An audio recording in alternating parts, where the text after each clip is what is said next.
পারবে। নবীজি বলছেন যতক্ষণ পর্যন্ত আমি তোমাদের নিকট মানে পিতা মাতা সন্তান আত্মীয় স্বজন বন্ধু বান্ধব তোমাদের যত প্রিয় মানুষ আছে এই মানুষগুলা যে যতক্ষণ পর্যন্ত আমি নবী তোমাদের কাছে অধিক প্রিয় হইতে না পারো ততক্ষণ পর্যন্ত তোমরা আমার মুমিন উম্মত হইতে পারবা। তোমরা মুমিন হইতে পারবা যদি তোমরা আমাকে সবার চেয়ে বেশি ভালোবাসো। বলেন নবীজিকে সবার চেয়ে বেশি ভালোবাসলে মুমিন হওয়া যায় না? দেখে আমার কথা না নবীর কথা? এই জন্য মিলাদুন নবী সাল্লাল্লাহু আলাইহি ওয়াসাল্লাম উপলক্ষে আমরা বিভিন্ন অনুষ্ঠান করি এবং নবীজির জীবন নিয়ে আলোচনা করি। নবীজির জীবন নিয়ে এক কথা বলি, মানুষকে নবীজির প্রতি মহব্বত মায়া বাড়ার জন্য আমরা এই কথাগুলি মাঠে ময়দানে মসজিদে বাইরে সব জায়গায় বলে থাকি। কেন? নবীর প্রতি মায়া বাড়লে আল্লাহর প্রতি তার ঈমান দৃঢ় হবে, ঈমান মজবুত হবে।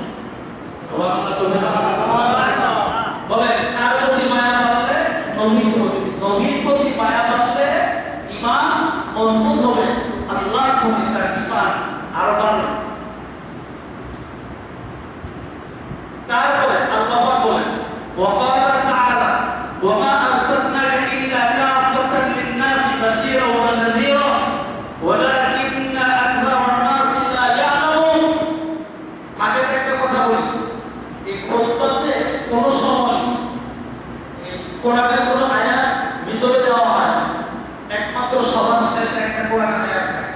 খুব খেয়াল করুন আমার কথা, খুতবার শুরু থেকে শেষ পর্যন্ত ভিতরে কোন কোরআন শরীফের আয়াত থাকে না, হাদিস থাকে, আর সর্বশেষ একটা কোরআনের আয়াত থাকে। কিন্তু আজকে খুতবাতে ভিতরে দুই তিনটা কোরআনের আয়াত আল্লাহ পাক দিয়ে দিয়েছেন। কেন?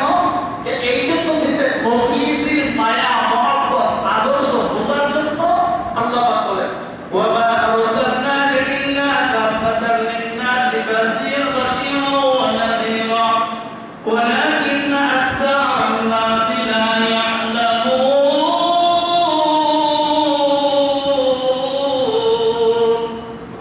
সুবহানাল্লাহু আকবার।